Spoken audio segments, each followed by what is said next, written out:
I'm Jill Asher from Silicon Valley Moms Group, and I decided to do a video blog today about healthcare. And most of you who know me know that as a family, we've certainly had our challenges with health. My stepmother has Alzheimer's, and my mother, a year and a half ago, was diagnosed with leukemia and survived, and then had a marrow transplant and survived. But that really put an emotional burden and a financial burden on our family. I couldn't even imagine having to explain to anyone how difficult it is to maneuver healthcare costs when it comes to Alzheimer's. And I don't have an answer, but I do know that we should be thinking about the patient, and instead our mind always goes to, all right, do we need to dwindle down the assets? Do we need to pay for this out of pocket? Will it be covered? Will her health care be covered? Will her 24/7 care be covered? It has been a huge nightmare. And really what should be thought about and what should be focused on is, her care, her quality of care, her quality of life.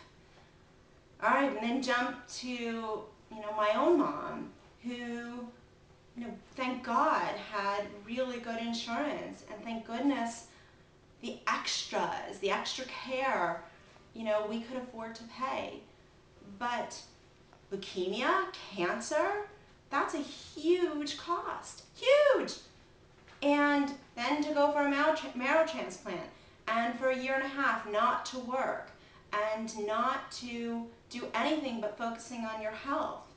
I mean, these are two women who had incredible lives, healthy lives, and unfortunately, something happened. And then you don't even think about the emotional cost of dealing with someone who's sick. As a family, we certainly felt the emotional burden of thinking about their illnesses day in and day out. And guess what? When you need therapy, you think insurance is going to cover that? Insurance doesn't cover it. Those are out-of-pocket expenses, that we should be given, that we should be given when we need it to be able to deal with the situation we have at hand. Therapy as the caregivers of someone who's sick. And I'm 40 years old. I'm the sandwich generation. I'm taking care of my young children and taking care of elderly parents and elderly grandparents. And, I don't know what the answers are. I wish I knew what the answers were. I don't. But I know that what's happening now isn't working. It's not working for your average American family. And it doesn't seem like it's going to get any better. And, I don't know if the answer is, government health care and government helping with subsidies, and I just don't know. But I do know I don't really want the government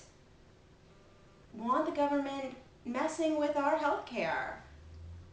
And I don't want the insurance companies telling us that we can't get coverage and that we can't get mental health care. And I guess I just don't like any options that are out there right now.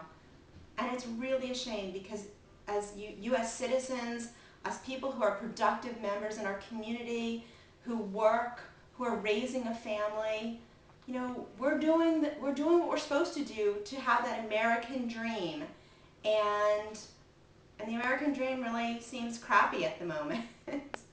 So I don't know what the answer is, but I do know that I'm saddened and I'm frustrated, and I hope that through dialogue and through focus, we can get it right.